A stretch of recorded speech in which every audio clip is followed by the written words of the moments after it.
I conformed to whatever the person I was with needed me to be. In 2 of those relationships, I had little girls, and that's when I kind of started using drugs and dealing with drug abuse. And then in May of 2017, I overdosed, and CPS got involved and took my girls from me.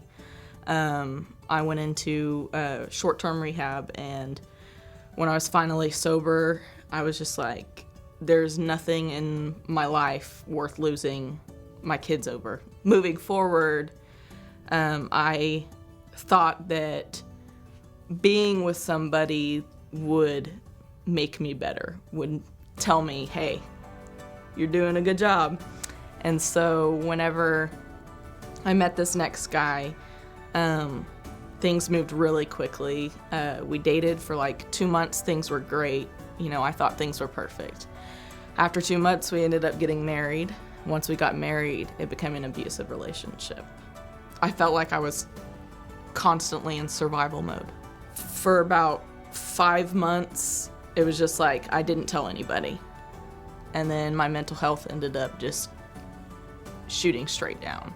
And so I was like, you know what, maybe I need to get into counseling. And I started coming to counseling. And so when I started going to see her, she started kind of explaining to me what was going on in our relationship, because I was very much in denial. There was one instance when she explained to me, she said, Caitlyn, I need you to understand that what you experienced was sexual abuse and it's not okay. And I think I almost fell to the floor when she told me that. I was like, are you serious? Once I realized that, she kind of started helping me come up with an escape plan, how to leave. And so making sure that I was physically healthy, making sure I wasn't pregnant, because a part of his plan was getting me pregnant, because he thought that if my 2 girls' dads deserved to have a kid with me, he also deserved to have a kid with me. So I actually had birth control at one point, and he took it upon himself to remove it himself. When I went to the doctor, of course, they do tests to make sure that you're not already pregnant, and that's when I had found out that I was pregnant. Throughout the pregnancy, I was trying to figure out what I wanted to do, how this was gonna go. So finally, I was at the bottom of the deepest pit I could possibly be in. Like, for me, it wasn't gonna get any lower than that. It was like, I'm not just going down, but me and 3 kids are going down too. So at that point, I remember staying in a women's shelter that my mom had helped me get to. And my mom couldn't actually come to the shelter to pick me up, so I'm walking pregnant down the street, and I had to meet her at a Shell gas station.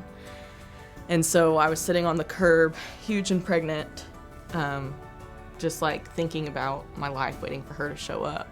And I'm like, God, I need you. Like, there's nothing else that I could possibly do. So I was truly alone at that moment, and then, saying that prayer of, God, okay. And from that point on, I've never felt lonely since then. It was one of Russ's sermons. He was like, if there's nothing holding you back, and I remember going up there and just being like, I had to do this. Like, it may feel ridiculous, me waddling up to the stage, 8 months pregnant, but I did it, and from then my life has been